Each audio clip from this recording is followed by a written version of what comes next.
Good morning, everyone. Thank you for joining us once again in the series of lives that the United States Spiritist Federation brings to all of you every Saturday at 11 a.m. Eastern Time. Today, we're having our special guest, Edward Christie, that is going to be talking about the logic of reincarnation. And today is a very special day because it is Edward's birthday, but he's giving us the gift. So it will be great to have him here in such a special day. Before we get to Edward, as usual, we are going to prepare this beginning of the presentation, this ambience, and everything for us to connect with our spiritual friends through our initial prayer. So please join me. And if you feel better, comfortable, more concentrated, let's close our eyes and pray. Thank you, spiritual friends, for this morning, for this opportunity that we have to listen to the lessons that Spiritism has to bring to us.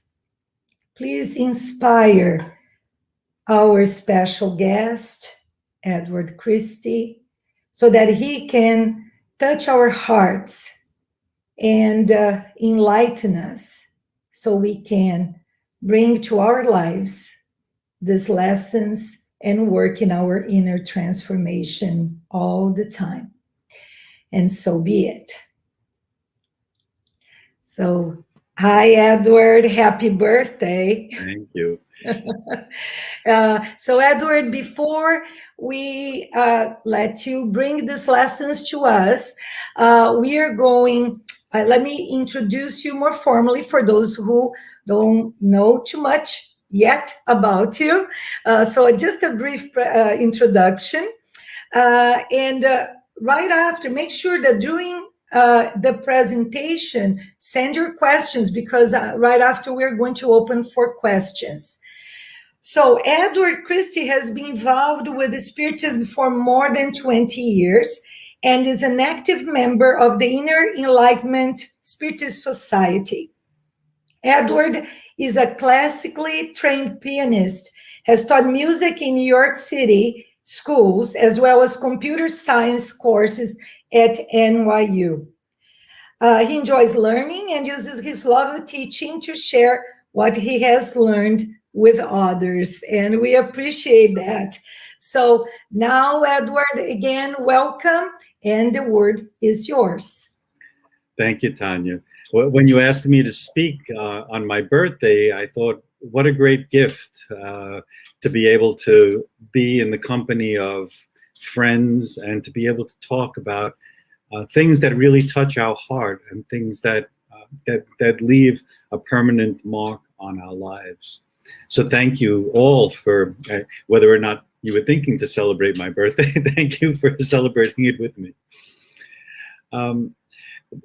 Let's start this look at the logic of reincarnation with 3 questions.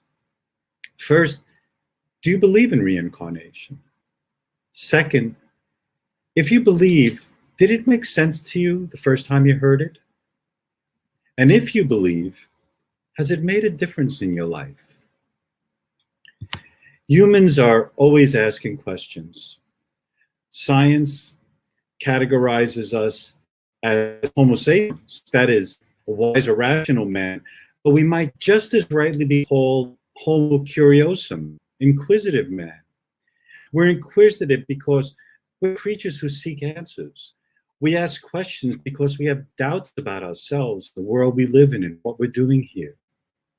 Some questions, like what we're doing here and what happens when we die, are so persistent that we have to hold beliefs even if we lack hard evidence. Yet answers to questions about life and death matter. It's our idea about death that determines how we live. Allan Kardec had questions, so many that a good part of his writing is in question and answer format.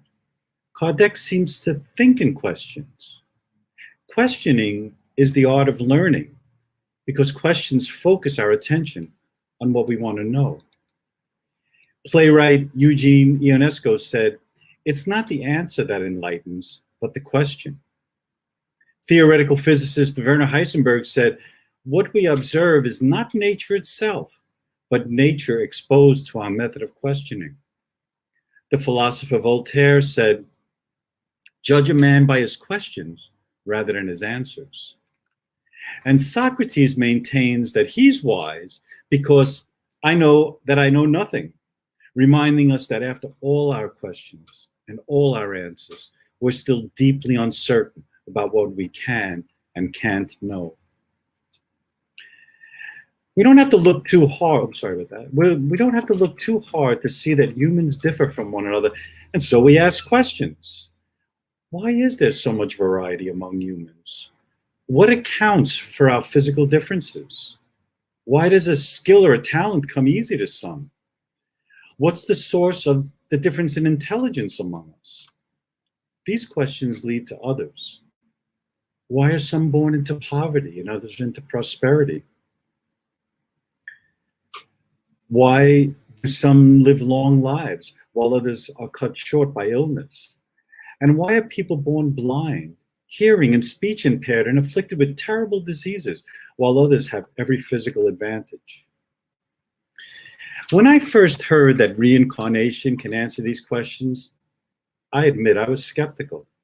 The answers didn't seem to require a belief in reincarnation, and reincarnation just added complexity, and I was looking for simplicity. After all, I thought, humans are similar but not the same, and we think it's normal that people think, look, and act differently. The reason some die young or are born without sight or came into the world with a congenital disorder could easily stem from the same reason that some are short or smart or skinny. The way I hear it, our traits are a result of heredity, passed down through genetics, explained by natural selection, and confirmed by our belief in evolution. And accidents happen, an unfortunate coincidence, a momentary distraction, being in the wrong place at the wrong time, natural disasters, and countless of other causes for misfortune could shorten or derail a life.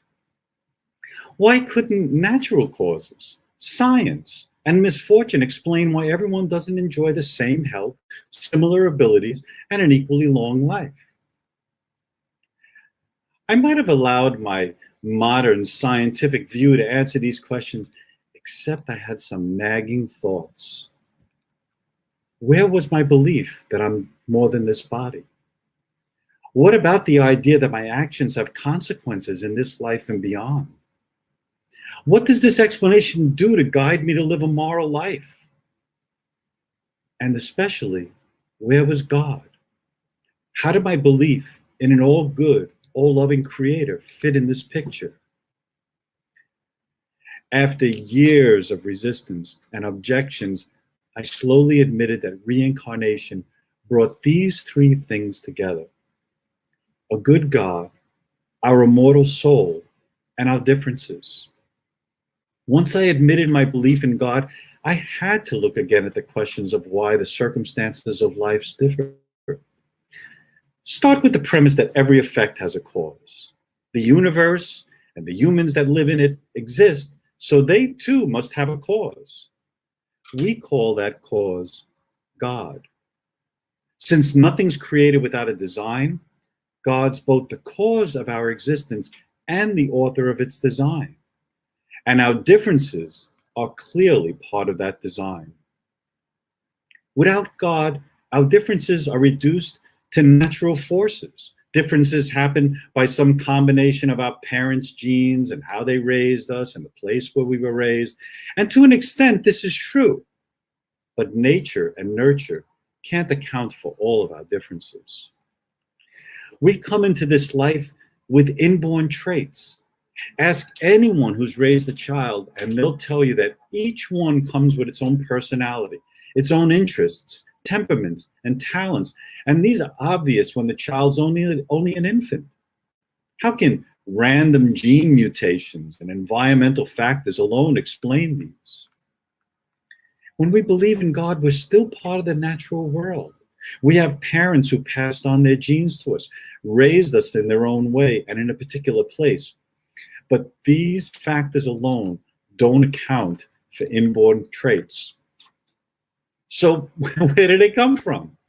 If nature and nurture can't account for all of our differences and traits, then the logic that our differences are the result of genetic reshuffling or our upbringing is faulty, or at least insufficient. We live in a world where differences exist. We could even say that our Creator favors variety because we see so much of it. This leaves us with two possibilities. Either God's responsible for our differences, or we, his creations, his co-creators, caused them. Let's stay with this idea that differences come from superhuman causes. We're different because God created us different as a result of God's pleasure. If this is true, then God's playing favorites. He created some sighted and others blind, some weak and others strong, some clever and others dim, some gifted and others without talent. Wait, but that doesn't seem right. After all, even human manufacturers recall defective products that don't meet a standard of perfection. You'd think that an all-knowing creator wouldn't intentionally create defective work or allow it to happen. Instead, his creatures would reflect his perfection. What if I say that God is responsible for our differences, but the cause of those differences is the result of some mystery of God's design and the human mind can never know it? If the reason for our differences are hidden in mystery, then not only are our answers, the answers to our questions are meaningless, but so are the questions. If we can't get intelligible answers to our question, then we can't be sure what life is for or why we exist at all. Ask, what's the meaning of my life? And you're left to figure out the best answer you can find. And your answer might be right, or could be wrong. What measure could you use to decide if you're right or wrong? If the reasons for our existence is hidden in mystery, then the best we can do is answer our own questions and decide for ourselves what the meaning of our life is. Say instead of mystery, we explain these differences as an effect of chance. Then we have a God that doesn't show us what's good. See, chance means that any outcome is just as likely as any other outcome. How can we tell the difference between a good and a bad life if the outcome of our actions is controlled by the flip of a coin? If chance rules life, it doesn't much matter which way we choose. Good and bad have no objective meaning, and the idea that we're responsible for our decisions is empty. Humans have the power to create, and this gives us the ability to bring new things into existence. We didn't, however, create our lives, and we didn't create ourselves. A creator designs and gives purpose to the things it creates. Since we're not our own creators, we can't ultimately decide what our life's final purpose is. A belief in a providential plan for humans means that the mind of God is behind everything that happens, however fuzzy our vision of that mind is. We see that the world is created by God with a purpose, and behind this purpose is God's love for his creation and for us. And this means that God has a good end in mind for all of his creation. It'd be a cruel cosmic joke to give us the desire for answers that can't be satisfied, and the ability to choose without having choice have a meaning. So to live the purposeful life God intends for us, it can't be based on favoritism or mystery or chance. It rubs against our human nature to imagine life as a series of mysterious, meaningless acts. We're built, humans are built to look for meaning. Now, if our differences aren't fully explained by mystery, chance, or favoritism, or materialism, well, where do they come from? Reincarnation, the belief that after the body dies, some aspect of a living being continues to exist in a new physical body, offers an answer that satisfies and gives our life meaning and direction. It reveals the principle governing the conditions of our life that account for our differences. That principle is cause and consequence. It explains that human actions create consequences, and these consequences are what's responsible for bringing about our differences. This understanding has its root deep in human history, and it's notable how on many points ancient religions and Spiritism agree. Hinduism, for example, the world's oldest religion, teaches that karma begins with the idea that every action has a consequence. When we say what goes around comes around and you reap what you sow, we're voicing the law of karma. But saying that every action has a consequence is just the beginning. There are two important concepts that emerge from this fundamental idea. The first concept is ethical. Karma isn't just a mathematical causal relation where an action's consequence is the same regardless of a person's intent. There's a consequence for every action, but there's not a fixed, predetermined consequence for each action. Karma isn't tit for tat, that if I take someone's life, that means someone's going to take mine. Instead, karma is an ethical principle. What matters is a person's intention and desires before and during an action.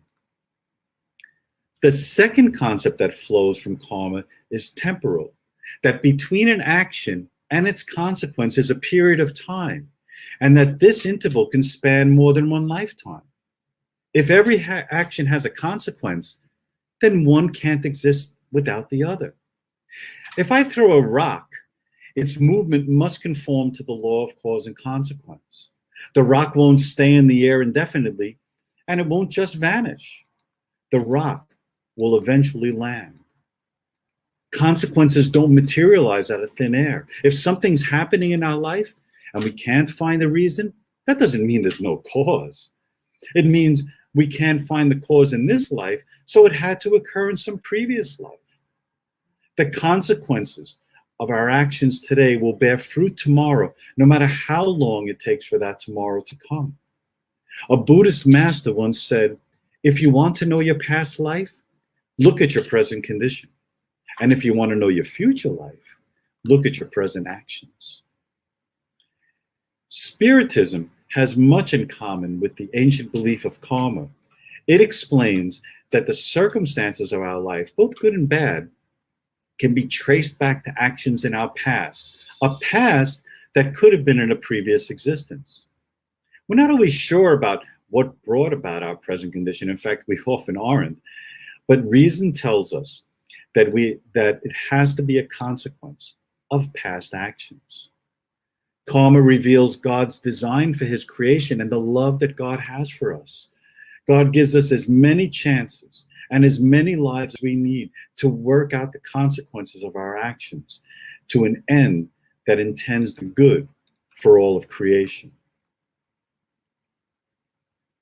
As we heard, karma is an ethical principle. When we act, our intention has an effect on the consequences.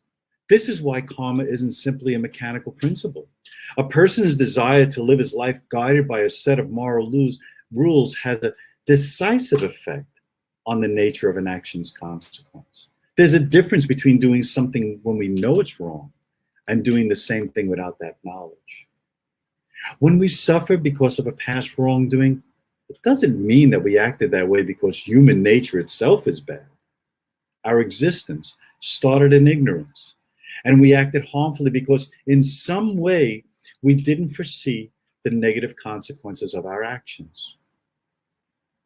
We can feel guilty or hate ourselves for our wrongdoing, but guilt and hate don't cure ignorance. Self-hatred leads to self-punishment, saying that I'm bad and I deserve to suffer. The problem with self-punishment is that it blinds us to the source of our harmful actions, which is our ignorance, and keeps us feeling guilty, which does nothing to help lessen our ignorance. We can also be proud and feel superior for our good deeds, but we don't have to give in to these feelings either. Self-love leads to self-glorification, and we have to guard against using pride as a way of avoiding to face the limits of our understanding and the constant need we have to work against our ignorance. Instead of self-hatred and self-glorification, we see that the trials and the happiness we experience are merely the working out of cause and consequence. The trials we face are a result of natural consequences and not a punishment for past deeds, just as our happiness is the result of natural consequences and not a reward for something good we've done. Karma isn't a judge that hands out rewards and punishment, but simply a force that governs the consequences of our previous actions. When we act selfishly and harm or deceive or manipulate others for our own ends, unpleasant consequences will occur. What about the temporal aspect of karma? That is, how a cause and consequence related to time. Well, if each action has a consequence, the next question is, how long will it take for a consequence of an action to occur? Can it be that the consequence of every one of our actions is completed by the time our life ends? History is full of examples showing that the actions of people who live lives that have ended continue to affect the lives of the living. But consequences also affect the life of the person who caused the action. Even the smallest action, like throwing a rock, produces a change in energy that affects the person who caused the action.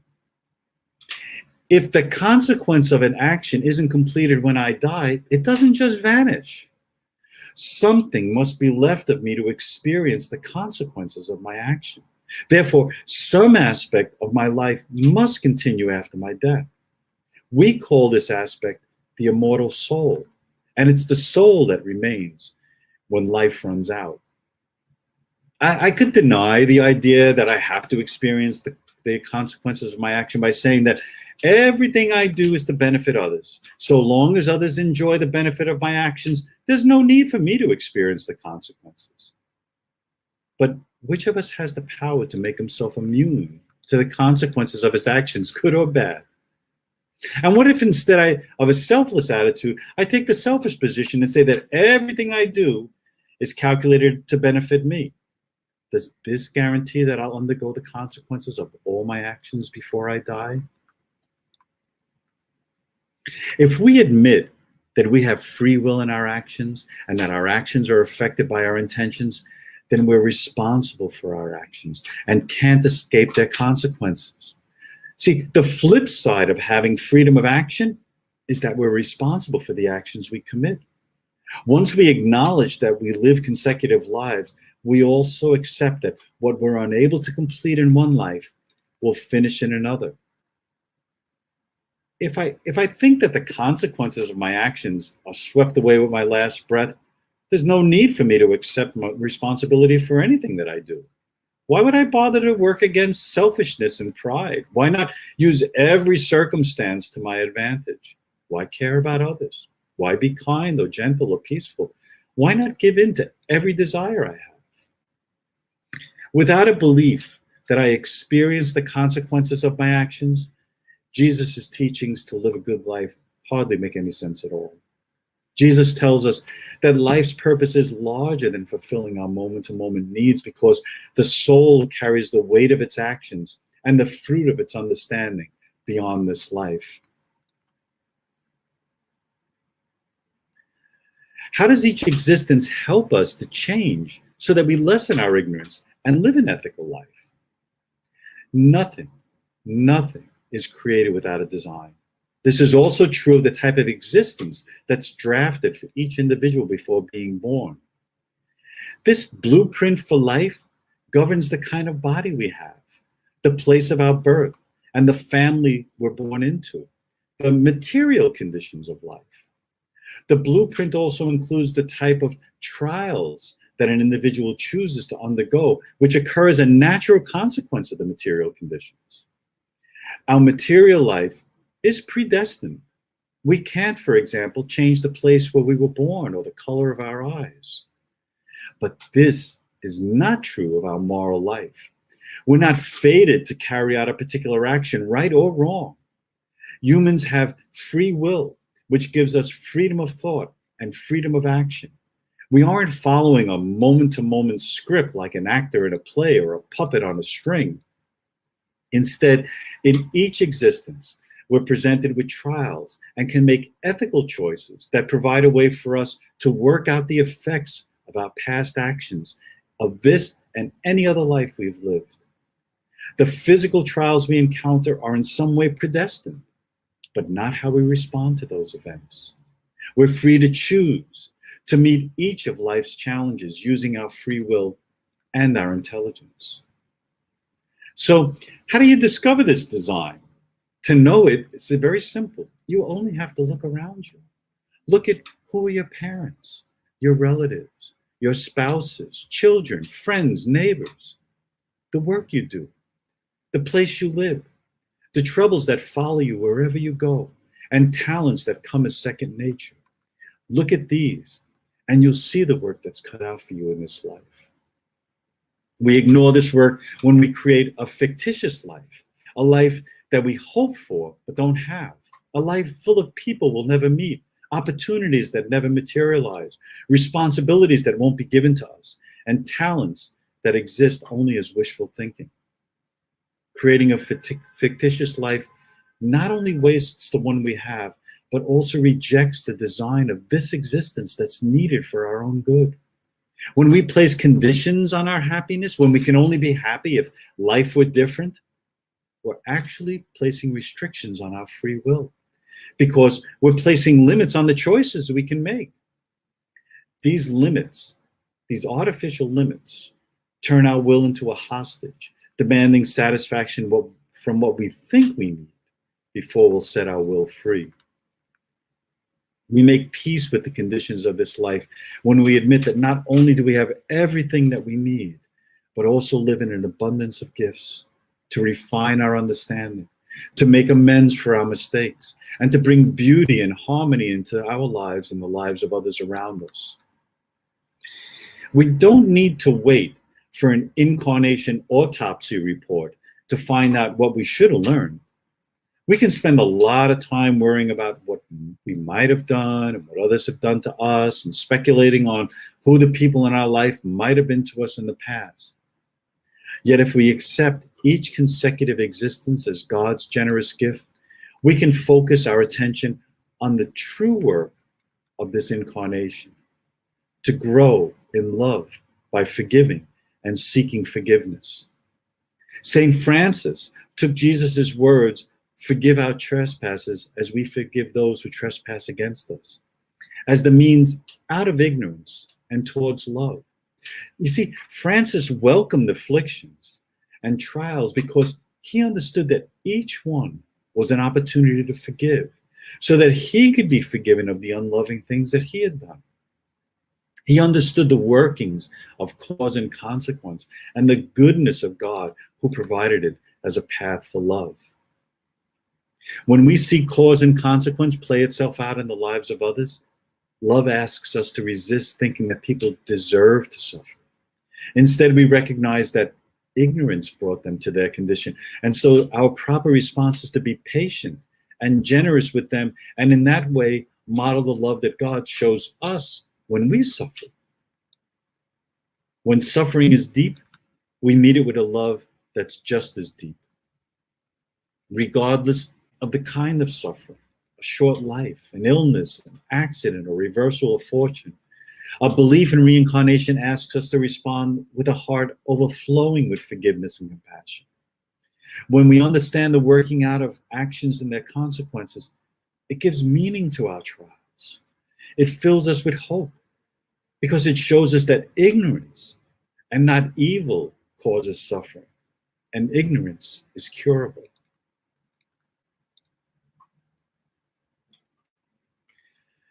Reincarnation is based on a belief that in previous lives, as well as future lives. If this is true, why can't I remember my previous lives? If my present life is the sum of my previous existence, doesn't this forgetfulness put me at a disadvantage? After all, if I can't remember lessons I've learned, how can I be held responsible for not learning them? How can I be expected to profit from my previous experiences? Our endless curiosity leads us to ask many questions, and the ones we ask about previous lives may seem valuable. But once we admit that our past experiences are obscure, probing prior lives won't bring us closer to the truth about our present life. Often the desire to know what happened in the past stems from idle curiosity, the desire to know just for the sake of knowing. And this sidetracks us from the true work of this life. The Buddha has a parable that illustrates this idea. A man was hit by a poisoned arrow, and his friends and relatives found a doctor able to remove the arrow. If this man were to say, I won't have this arrow taken out until I know whether the person who shot it was a priest or a prince or a merchant, what his name was and who his family was, and what kind of bow was used, and whether the arrowhead was an ordinary one or an iron one, that man would die before all these things are ever known to him. This parable tells us that what's important is to get rid of that arrow and not waste precious time finding out who shot it. While it's true that we don't have explicit memories of the past, the lessons we learned aren't wasted. They are retained in our conscience and our innate ideas. Our conscience and our innate ideas preserve the knowledge we've acquired to do good and resist wrongdoing. By the way, just as an aside, it's easy to confuse the words conscience and consciousness. They're so close sometimes when I try to say them, I say one rather than the other. I say the wrong word. So consciousness is our awareness of ourselves and the world around us. And conscience is our ability to distinguish between right and wrong, two very different things. Our innate ideas are inborn intuitions when we sense an automatic attraction to do good and a gut-level aversion that warns us to avoid repeating harmful behavior we carried out in the past. Innate ideas are an echo of things we've learned in the past. That echo is the voice of conscience, our natural capacity to use reason to choose between right and wrong, and keeps us from acting on our most basic desires. Our conscience is at work when we feel guilty after doing something bad, and feel at peace when we've done something kind or loving. It guides us so we avoid repeating mistakes we've made in the past. We develop our conscience when we use our intelligence, guided by the teachings of Jesus. Here are some of the words that we can use to help us develop our conscience. If we make our livelihood by serving others, Jesus teaches us that he who humbles himself shall be exalted. If we're surrounded by conflict and war and anger, we remain calm, remembering Jesus's words, "Blessed are the peacemakers, for they will be called children of God." If we have adversaries, we reconcile with them, recalling Jesus's guarantee that if you forgive men when they sin against you, your heavenly Father will also forgive you. If we lack material comforts, we're consoled when Jesus tells us not to store up for yourselves treasures on earth where worms and rust destroy and where thieves break in and steal, but store up for yourselves treasures in heaven where worms and rust do not destroy and thieves do not break in. For where your treasure is, there your heart will be also. Since we live multiple lives, are there any limits to the kind of body into which we are incarnated? Can we believe in the ancient Greek concept of metempsychosis, where spirits return in a new body that can be a human or an animal? Could a spirit that once incarnated as human be reborn as, say, an insect? The Greek concept of metempsychosis comes from Plato, who tells us a legend that shows how the choices we make and the character we acquire while we're alive have consequences after we die. In the myth of Er, we hear that Er returned to life 12 days after his death and described what he saw in the other world. He watched souls returning from heaven and choosing new lives, both human and animal. There were men passing into animals and animals changing into each other. The souls of those who don't believe in the possibility that humans can live a good life chose an animal body for their future incarnation. And those with a good character made good choices when granted options for a new life and chose to live in a human body. In the Indian religious tradition, every being has a soul and immortal life. They consider insects and plants and animals to be forms of humans. Since rebirth is controlled by karma, extreme misconduct in one life could demand a spiritual setback in a future life, and this setback is satisfied by a rebirth in a non-human body. Since non-humans lack the consciousness needed for self-improvement, spiritual growth is suspended and remains stationary until its karma is worn out. The belief that a human spirit can be reborn into a non-human body has no place in Spiritist belief. Spiritist teaches that humans have an individualized spirit that constantly strives towards deeper levels of intellectual and moral progress. To do this work, a human spirit requires a material body specifically adapted to that nature. A human spirit enters into a new phase of existence and has no way to return to its former primitive state.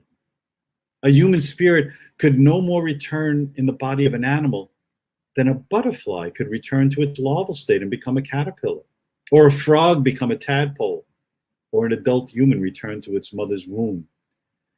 The spirit has outgrown its need for these former types of existences because what was good for it then is no longer useful. Yet we're told that we're indebted to these ancient beliefs because among their errors are also truths.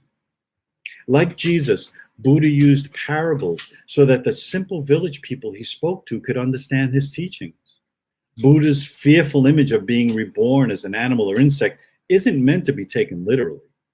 He used it as a moral lesson to teach people to live as humans and not as animals, for fear that they may be reborn as one. And while Spiritism has no use for the Hindu belief that a human can return as an animal or a bird, this belief reminds us that all life forms are worthy of respect. We're related to every living creature, and so we're in a moral relation to everything that lives. Our moral life is defined by our conduct towards all of nature, because all of nature is of the divine and therefore is related to us. I see my battery is low. With some luck, I'll be able to make it all the way through. Would I be able to pause just a minute? I'm sorry, I thought I was fully recharged. Just a moment, please. Oh, okay. This, then, is the logic of reincarnation. We start naturally with questions. Why do people differ in intelligence, talents, and interests? Why are benefits and misfortunes, vices and virtues unequally distributed among people? We aren't creators of ourselves or the world around us. We're creatures. Take this one. As creatures of an intelligent and loving creator, the reason for our differences can't be favoritism or chance or mystery or strict materialism. Instead, reincarnation provides a clear and lucid answer to why humans differ.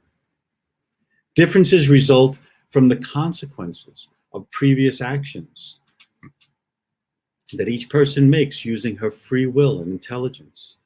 Every action is powered by our intention to do good or ill.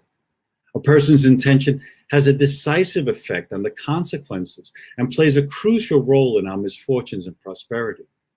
And if we can't find the cause of a condition in our life, the action that caused it had to take place before our birth, leading us to reason that we've been born many times. Across each birth, there's an enduring aspect of our existence that persists, and we call this our immortal soul. The immortal soul experiences the consequences of its actions across many births, and this accounts for our differences. The body created for us in each incarnation is appropriately made to experience the consequences of our actions and is compatible with the knowledge of what we've learned.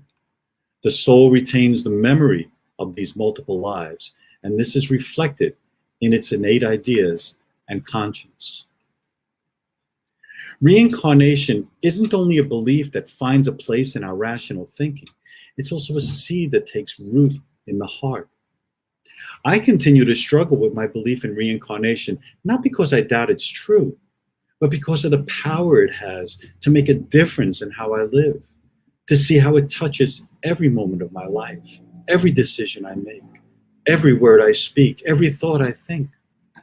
To accept that in this life, that I have the roles of being a son, a brother, a husband, and a father. To remember that as a spirit, I'm none of these. To respect my limitations as well as those of others. To be of service to all those whose lives join my own. To work against ignorance. To love deeply. To forgive always. Just one more question. How does reincarnation give insight to the meaning of divine justice? Human justice is based on the theory of legal equality that regards everyone as equal under the law. If God's justice were like this, all humans would have the same abilities, intelligences, and opportunities. But this doesn't describe humanity, does it? So God's justice must differ in some way from human justice. It can't, however, be so different that we say, we'll never understand God's justice. In Matthew's gospel, the first word that Jesus speaks is repent. With this word, Jesus tells us to change our thinking, to recalculate our path, to rethink, to turn ourselves around. If divine and human justice have nothing in common, how do we know what Jesus is asking us to turn to? Divine and human justice differ, but they aren't as different as day is from night. They differ more in the way of our drawing of a line compares to a perfect line. We can try to draw a perfect line only because we have some idea of what a perfect line should look like. All of us have an innate sense of justice, just as all of us have an innate sense of right and wrong. Human justice is our attempt to conform our notion of justice with God's. The crucial difference between divine and human justice, what keeps us from drawing that straight line, that straight perfect line, is that God's justice is not separated from his mercy. The justice of God is in his mercy, and the mercy of God is in his justice. Thomas Aquinas says that when we try to practice justice, mercy dies in our soul. And if we show mercy, justice is buried. When we hear someone say, justice has been served, it means that someone will be punished for a crime they've committed. This is an example of human justice, a desire that wants to see justice carried out right now in this life. And of course, there's a place for this kind of justice.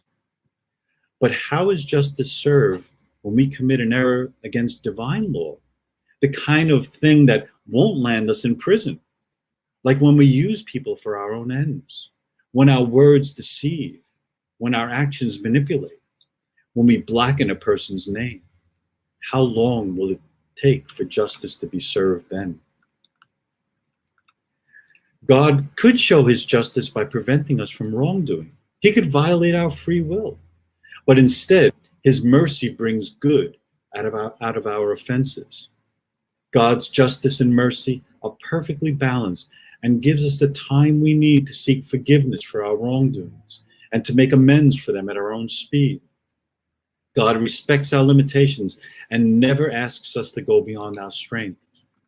God's mercy is ready to forgive a sorrowful heart, and his justice doesn't punish. Whatever harm we do to ourselves or others, God's love for us is unharmed. The The logic of reincarnation is rooted in love. We're created from God's love, and so our nature is saturated with his love.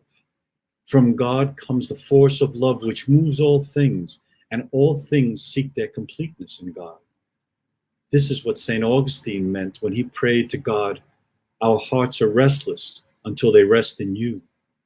All things are moving towards God, not because we're powerless against his will, but because his love is attractive and draws us towards that end that we can delay, but not avoid.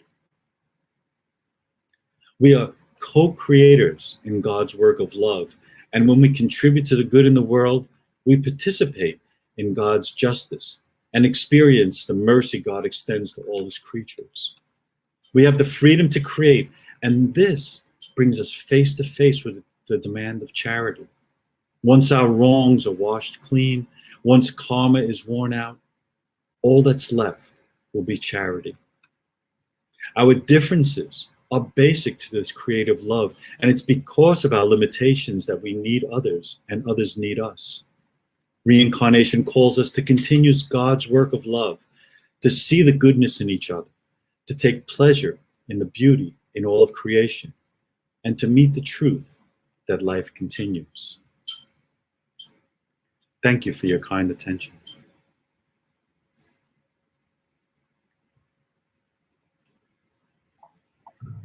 Thank you so much, Edward. It was a lot, like you said, a lot of questions that cause us to really think about everything and understand this logic of reincarnation, a very nice way for us to understand all these lessons. Thank you so much. That was great. Thank you for the and how, the mercy of God in all this, that's always something that fascinates me, to think that life can be always for the better, and we are always learning and evolving and making the best of everything that happens to us, right? So let's see. Now we have some questions from the audience, and we have some time. So are you ready? Yes. Good. So is there such a thing as good and bad luck? Is that we call chance? It's hard for us to understand that we participate in every event that happens in life. It's easy for us to think that we're just spectators and that things just I was just standing there and this happened to me. That we participate in some way. Maybe it's in a very, very small way, but there's nothing that happens to us in our life that we don't participate in. And I think when we start to see that, when we start to become aware of our participation in life and in events in life, we can start to see, start to really understand ourselves and what we're doing here.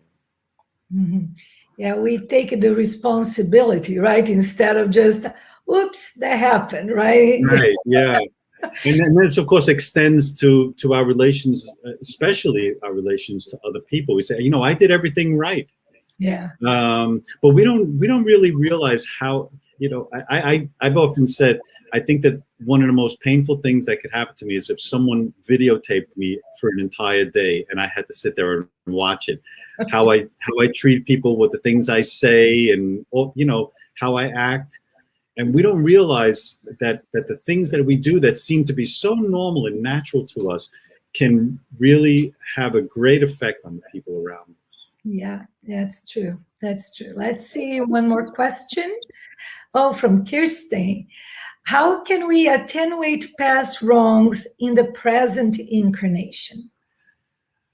Well, that's a great question. I think one of the things, as I alluded to in the previous answer, one of the things that we have to do is really be aware of the things that happen around us and not become, I guess, what's normally called a victim of what happens. In some way, we have to accept the responsibility of our conditions, which means to look around us and find out. You know, we're married to the person that we need to be married to. We're living in the city that we need to live in, and if we think that that's not true, then we reject everything that's good that's around us. So I think that's the first thing to do, is to accept where you are is where you should be. And then really pay attention to what's going on, because everything that's happened, you know, we don't get a consequence just doesn't come out of midair. There was a cause somewhere, and if all we see is the consequences, you know, why is this happening to me? I don't understand why I'm a good person and I've done everything right and this still happens to me. There's no such thing as a consequence without a cause. They go together. Yeah, kind of learning from things instead of just seeing what is going on and feeling sorry about the situation, right? And also, I guess it's when we cannot sometimes go back and undo things, right? But we can definitely from now on do better. And if we learn, that's how things start changing in this reincarnation, correct? Sometimes we feel like, yeah, I didn't. We feel so guilty that guilt becomes so toxic instead of helping us doing better, right? So exactly. There is a fine line there, right, Edward? Right. Yeah. Guilt doesn't do anything except make us feel guilty. Exactly. Kind of stay in the same place for too long. Right. So that's right. Let's do good things forward, and that helps. Okay, one more question from Luis Leon. Considering everything that happens, do you see the possibility that they might not all be consequences and that a number of them come from chance? You know, it's, without trying to repeat myself, it's very tempting to think that things happen by chance. It's very easy to just feel like, you know, it just happened and I don't know how it happened. But, you know, I'm often surprised that as a musician, I love to read about the early lives of musicians. And you see that these people didn't come from nowhere. They were born in a certain kind. They were born in a family, and you might think that, well, it's just by chance that Chopin became a great pianist, but chance doesn't really play. It doesn't play out in our life that way. The circumstances of our life, maybe it's obscure, maybe it was a neighbor. It could have been something that you really forgot. But I think chance is kind of an easy way out to say that this just happened by chance, and I have no responsibility for it. And you know, so we have. I think the idea of reincarnation is it constantly asks us to look inward and to question, what am I doing here? Why is this happening? Why do I feel this way? Why, you know, these kinds of questions help. We won't know, like a movie, what circumstances brought about those feelings, but we can recognize those because these things are getting carried. This is where the immortal soul comes in. All of these things, our conscience and our innate ideas and our feelings and our impressions and our interpretation of things are all part of our spirit, of our inner life. And this is the responsibility, because all that stuff is covering up the divine within us, really. And so when we allow ourselves to start peeling away those occurrences that happen to us, we can start to see you know, who we really are instead of who we think we should be, or the impression that we want to give to people, and even worse, the impression we want to give to ourselves. You know, yeah, I'm a good person. Yeah.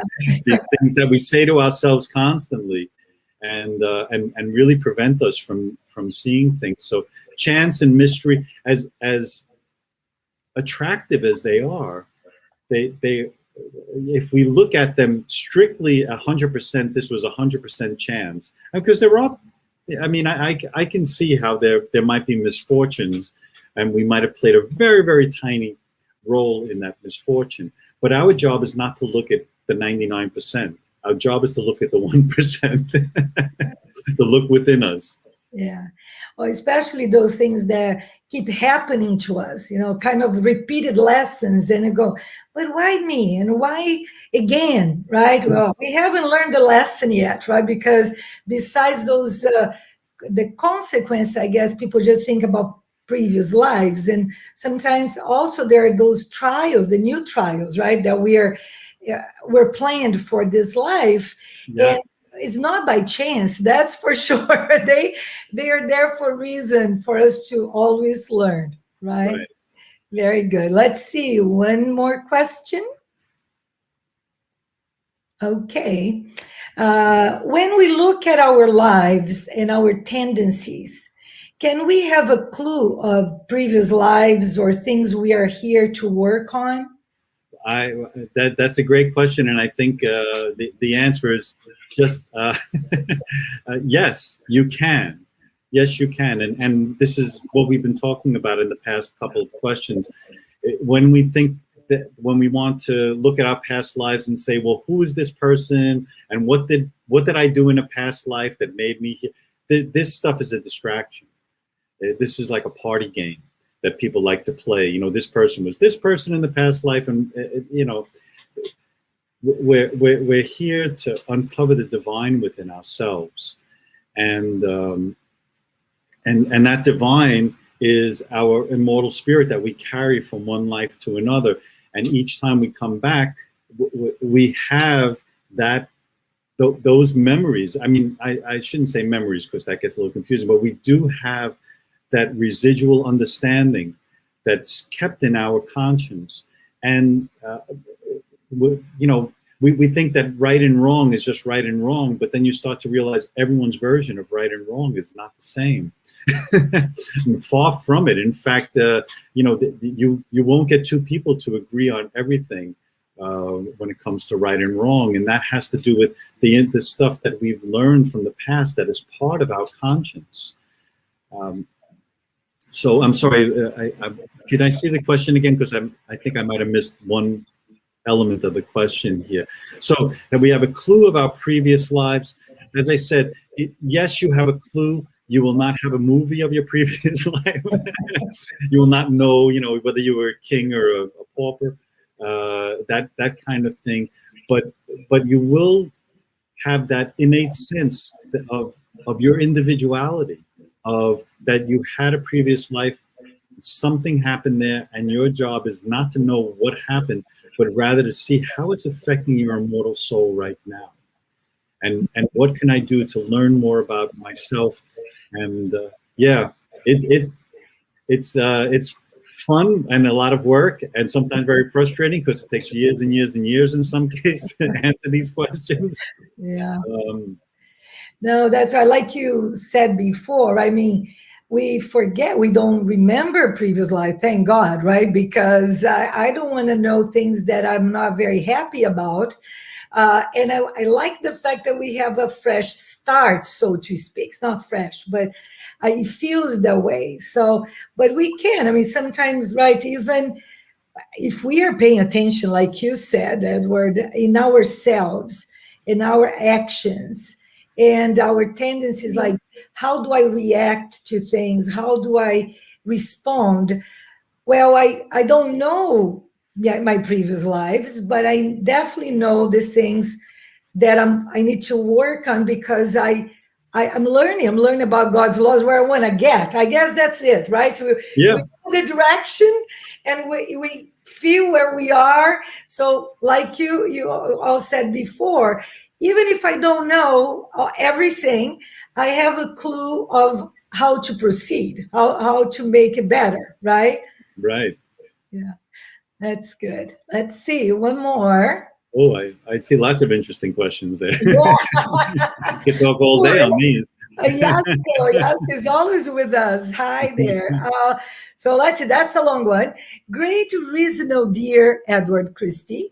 I was thinking that instead focusing mostly in explaining the negative aspects of our life, we should also apply our awareness and rationale to positive aspects too, our good traits, abilities, and they're equally a result of our efforts from our past life learnings, and cherish all without feeling too self-congratulatory and exhibit them.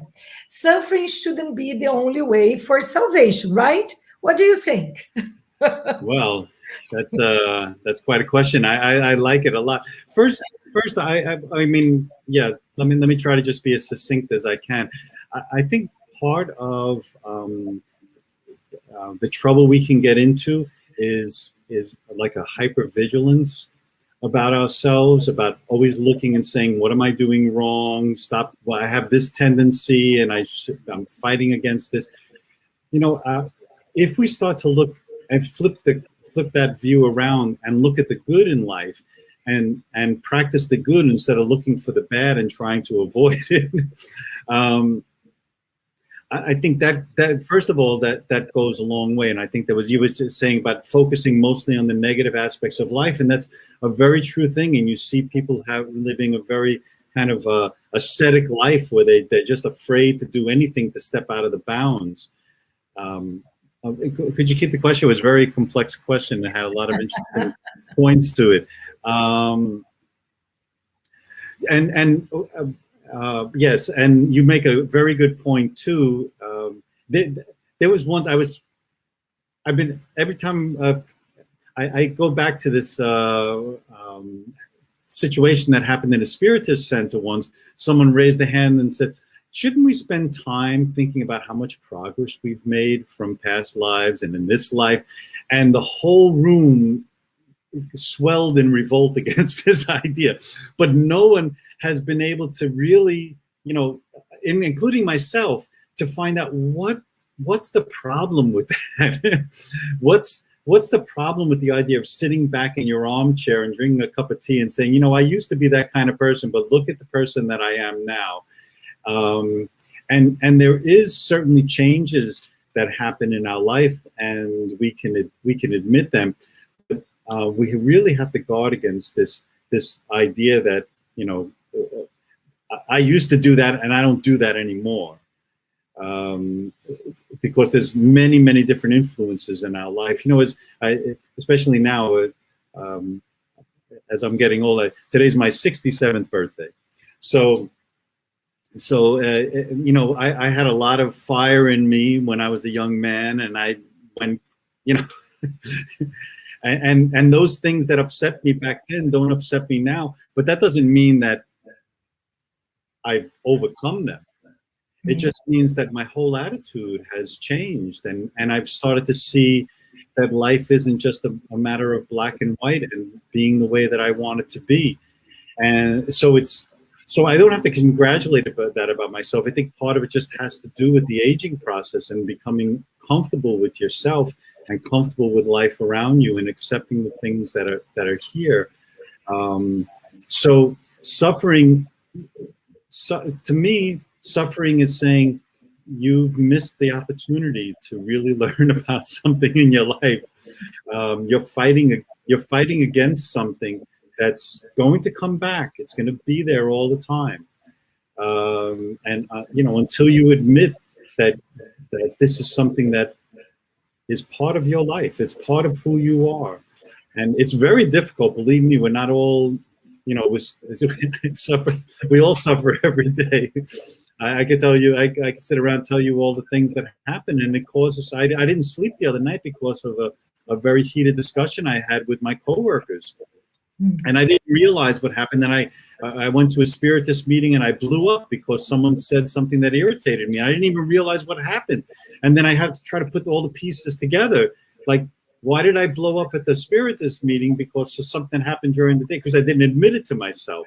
So, you know, there's suffering that happens to us that we're kind of unaware of. And that's what, you know, when things like that happen, when we blow up or something, it doesn't come out of nowhere. That's a consequence without a cause. There's no such thing. Yeah. They go together, and it's our job. It doesn't have to be suffering, but the suffering comes about, and you make others suffer because of our unawareness, of our ignorance. I mean, I'm not crazy about that word, but you know, it's our unawareness in a kind of way. Yeah. Well, when we can learn it through love, that's even better, of course, right? And I like this reasoning from Yasko about, yeah, definitely. Sometimes the patting on our back help us move forward, right? Because otherwise it gets very heavy, right? We definitely know we have so much to learn. Even if this now is a little better version than I was in previous lives, we know we still have, but not feel so guilty or so helpless that then we can really not do too well. So when we think about, okay, we are a product, like you said, of all these reincarnations. That means that we also have good traits right now. We are learning, right? So it's definitely an important thing to remember. It helps us go forward. I like that reasoning together, all of us thinking together here. It's great. Thank you, Yasko. So we have one more question from Gregory Bennett. Could seemingly chance events be the result of the influence of guiding spirits? Well, again, this is also a very tricky point to make, because it's a way. I mean, we are always guided. We know that we're constantly being influenced by the incarnated and the disincarnated. We understand this, and there's no way around that. I mean, we are influenced by people. I know there are some times that I've given the same lecture to 2 different spiritist groups, and one time everything just flows, and the other time I feel like I'm trying to swim through honey. I just can't get my points across, and I'm saying, well, how did that happen? Is that me? Is that, you know? But we're always being influenced by the energy around us, by the vibrations, however you want to think about it. So you know, again, if we think about events as chance events, then it's easy for us to just push them to the side. You know, say, well, that was just something happened by chance, and I don't have to do that. But I guess because Gregory's saying seemingly chance events, I would agree with you. You could see them as chance events, but you have every opportunity to look at something that appears on the surface to be a chance event, to actually be something that's coming, that an influence from the outside. Just because we're always influenced by what's happening around us, and being sensitive to that too is a great thing. I often thought there was a period where I had a really poor attitude about lectures, and I said, you know, you spend all this time preparing for a lecture or listening to a lecture, however you want, whichever side, whether you're listening or you're giving one. And then everyone just goes on to live their life. It's like, it's all done. But you know, those moments that we spend doing this type of thing have an effect on us. It's a small effect. It's like one time I read, if we jump off, you know, if we jump and land on the earth actually moves, but it's so small that we can't measure it. And it's the same thing with all these influences, whether you're attending a lecture or whether you're talking to someone, or you know, what's happening around us. And that's why it's so important to be people focused instead of what would you call it, thing focused. You know, a lot of times I lead a group in my at my job, and I realize that if I just focus on the task and there's something going on in the group, it's the group first. It's what's going on around you that comes first. And where you're going is just an excuse for everyone to get together. Yeah. And it's interesting, the question, because I was thinking as you were replying that if it's an influence from the guiding spirits, they are planning, You know, so definitely it's not by chance that anything happens, right? I mean, there is this whole thing happening in the invisible world that they are planning the way they're helping us for us to move forward. So if you are able to feel the influence and let it happen, help us, definitely it's not by chance. It's because we are connected. It's because there is an action behind everything, right? Even if it is just because our trained to do so. That we are able to connect the same way that we are attracted to certain things by the law of attraction. Well, they are all related to who we are, where we're going, and what we are trying to achieve, right? Our Right. free will, things, our choices, right? So it's so dynamic that, yeah, it's not something that out of the blue something happens. That's right. Yeah. It's like you said so well, the logic, because we definitely, everything is happening, it's influencing the next and changing and moving, you know. Yeah. It's always dynamic. It's great to think that way. So we are part of deciding our happiness or unhappiness or suffering or everything. We are in charge, which is wonderful. Right. And hard, because it's so much easier to blame somebody else sometimes, right? Not our own responsibility. Yeah. That's Well, we're in charge, but it's like someone ringing the doorbell. Uh, we can choose to open up the door or not. In that way, we're in charge, but we're not in charge of who's ringing the doorbell. And so, you know, all of the influences around us are there for us to use, and we're the gatekeepers of all of the influences and experiences. And that way we do, but the influences are there. Yeah. They're Well, always we decide which door to open, right? I mean, right. good and bad, and which one we want to hear. That's our choice too. So it's a cool image. Yeah. Okay, let's see one more. We have time. Beautiful question. Robert, the process as described seems a little mechanical based on our efforts. When is it appropriate to ask for help from high spirits? What is the role of God's grace? I love this question. It's,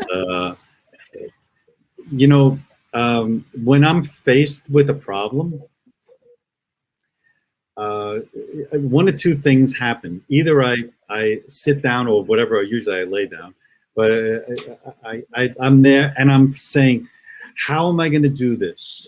What am I going to say? What's my response? How am I going to handle this situation? What is the person thinking? How can I manipulate it so that it works out for me? I mean, we can go on with all these questions. And usually what I do, you know, I spend a lot of time doing this. And then I remember, I don't know why it takes me, you know, sometimes an hour to remember, or sometimes a day or so, or a week to remember, stop doing that. Stop doing that. Ask. When I pray, instead of sitting there trying to say, you have to figure out what's going on, I just give in. It takes a long time because there's a hardness in my heart that stops me from asking that question. I still want it my way. I feel hurt, or I feel upset, I feel angry, I'm in a bad situation, I want to fix it, and I have this hardness. And when I soften that, and however long it takes, as I said, well, I think it's a long time, when I soften it and I just ask the question, what should I do? I mean, in my case, even though it takes a long time, I get an answer immediately. And I could tell you as a general rule, the answer is always, what would love do? It's, you know, you want your way. You want to convince someone that you're right. And that's when we stay in our head. But as soon as the hardness in my heart softens a little, the answer that comes back and says, what's the loving thing to do?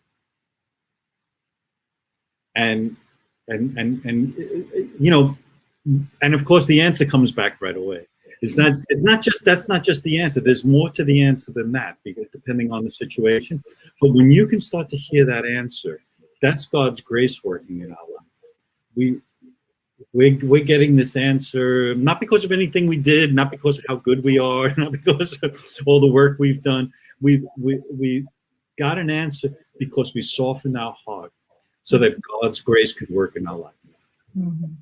Yeah, I guess we can always ask for the help. That's sometimes we go, if we do that prayer before going to bed, right? I mean, sometimes we wake up and go, oh, okay, now I know, right?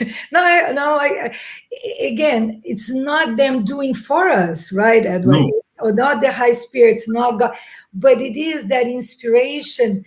But the connection is always important. So, and sometimes somebody will start saying, oh, I needed to ask your opinion. When I hear that, or immediately, I kind of, I do this quick connection. I say, okay, help me out here. Yeah. Because you don't want to really say more than you should, less, or something that's not going to be helpful. So every time, because sometimes people think that praying is a long act, or connections can be really quick, Very right? quick. Very quick. And very helpful for us to make better decisions. But Right. anyway, that's good. I think we have time for one more. Glaucio, how can we avoid regarding our difficult family members as enemies from past lives and start seeing them as companions of our spiritual journey? Well, the short answer is to accept our part in being an enemy.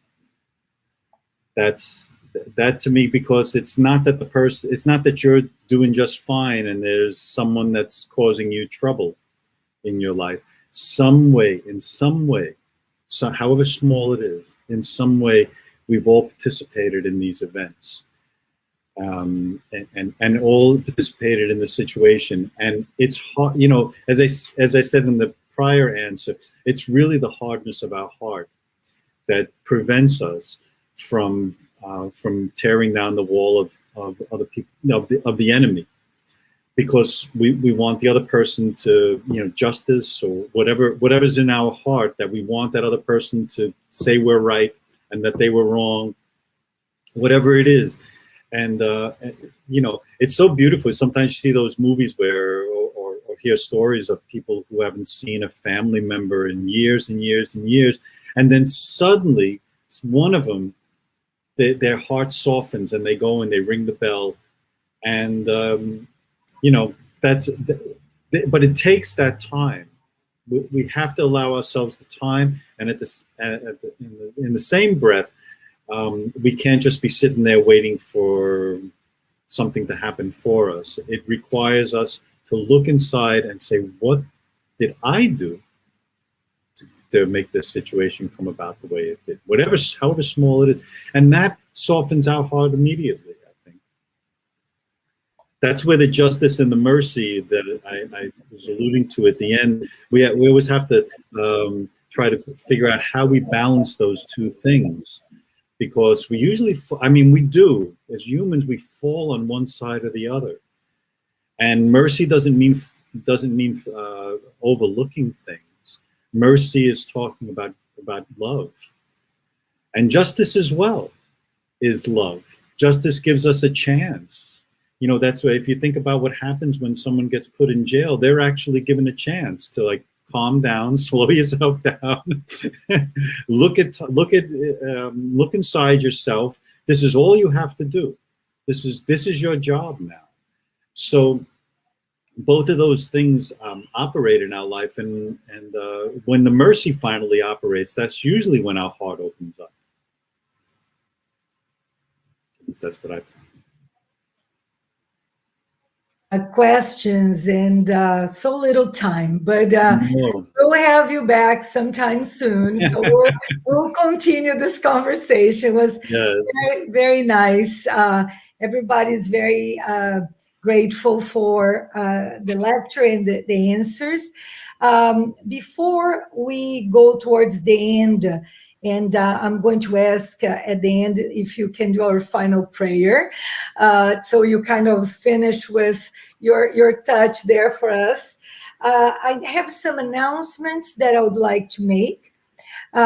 Next week, we are going to have our live, that will be May 29th, again at 11 a.m. as every Saturday, with Beatriz Lopes speaking about strange morals. So don't miss next week. We continue with our lives. But also, very important to save the date, we are having on the June 5th and 6th, our 15th U.S. Spirit Symposium that will be virtual. And the theme, it will be very interesting. It will be about the mediums and mediumship, and also in celebration of the 160th anniversary of the Mediums book. So we're going to be having talks, roundtable discussions, Q&A, and youth panel discussing about different aspects of mediumship. And we're having also, with the press of Edward and some other friends, the session Spiritism Ask Me Anything, or AMA. Please send us your questions about Spiritism, of all topics that you may think. You can send your questions in the symposium website or the Facebook page. Okay, so remember, June 5th and 6th, starting at 2 p.m. Eastern Time. Save the date. And now, for us to end this live, we are going to ask Edward to close for us. And thanks again, and happy birthday. Thank you. Heavenly Father, this gathering today of friends in spirit, friends in love, friends in generosity, and especially friends in spirit, knowing that we are here sharing our love, our life, our experiences that you so generously allowed us to have. Guide us always to stay united in friendship and in love. Thank you, and so be it. Have a wonderful weekend and great celebrations. Thank you. Bye, everyone. Thanks Bye. for Bye-bye.